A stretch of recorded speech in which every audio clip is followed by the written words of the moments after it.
Hello children, मेरा नाम रेनू सिंह है। मैं आपकी हिंदी टीचर हूँ। आज मैं आपको कक्षा 5 की हिंदी का पहला लेसन पढ़ाऊँगी। सबसे पहले तो मैं आपको आपकी किताब का कवर पेज दिखाती हूँ, जो कि कुछ इस तरह दिखता है। अब मैं आपको पहले पाठ पर ले चलती हूँ, जिसका नाम है यातायात, जो कि एक चित्र पाठ है। सबसे पहले तो हमें यह जानना होगा कि यातायात किसे कहा जाता है। यातायात वह सेवा है जिसके द्वारा यात्रियों या माल को एक स्थान से दूसरे स्थान पर ले जाया जाता है। अब हम इस चित्र की ओर चलते हैं। इसमें एक सुंदर सा बाग दिखाई दे रहा है। इस बाग में कुछ लोग बैठे हैं, बच्चे खेल रहे हैं, कुछ फूल दिखाई दे रहे हैं। गुलाब का फूल, गुड़हल, सूर्यमुखी, गेंदे, चंपा आदि के फूल दिखाई दे रहे हैं। इसी चित्र में अब हम आकाश की ओर चलते हैं, जहां हमें हेलीकॉप्टर और हवाई जहाज़ दिखाई दे रहा है, जो कि वायु यातायात के साधन हैं।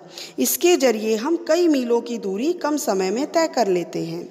बच्चों, आपको पता होना चाहिए कि पहले हमारे पास ये साधन नहीं थे, तो लोग एक स्थान से दूसरे स्थान पर पैदल ही यात्रा करते थे, जिसकी वजह से लोगों को काफ़ी समय लग जाता था।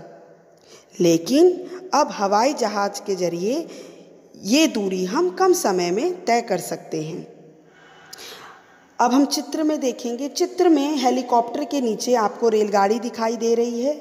रेलगाड़ी में कई पहिए होते हैं और रेलगाड़ी के ज़रिए एक साथ कई यात्री यात्रा कर सकते हैं। इसी चित्र में जब हम सड़क पर आएंगे तो हमें सड़क यातायात के साधन दिखाई दे रहे हैं, जैसे कार, स्कूटर और मोटरसाइकिल।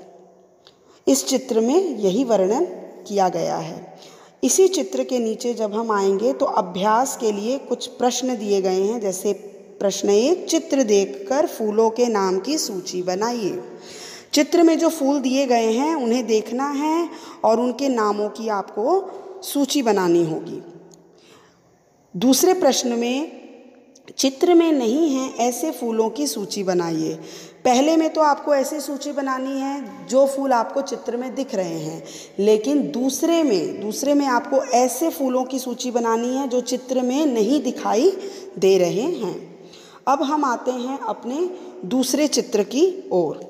दूसरे चित्र में भी हमें यातायात के साधन दिखाई दे रहे हैं, सड़क पर चलने वाले यातायात के साधन, जैसे ऑटो रिक्शा, बस, और साथ में हमें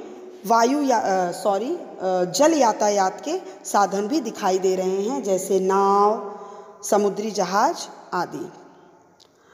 जल मार्ग में यदि हमें एक स्थान से दूसरे स्थान पर जाना होता है तो हम नाव का या समुद्री जहाज का प्रयोग करते हैं। उसी तरह से सड़क पर हम बस का, ऑटो रिक्शा आदि का प्रयोग करते हैं। बस में भी एक साथ कई यात्री यात्रा कर सकते हैं। ऑटो रिक्शा में भी दो या 3 लोग एक साथ यात्रा कर सकते हैं।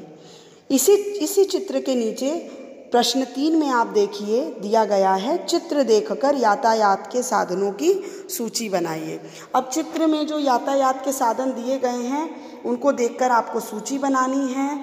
चौथे प्रश्न में आपको उन यातायात के साधनों के नाम बताने हैं जो चित्र में नहीं हैं। अब हम आते हैं प्रश्न 5 पर, जिसमें दिया गया है, आपने जिन यातायात के साधनों के नाम लिखे हैं उन्हें नीचे दी गई तालिका में वर्गीकृत कीजिए।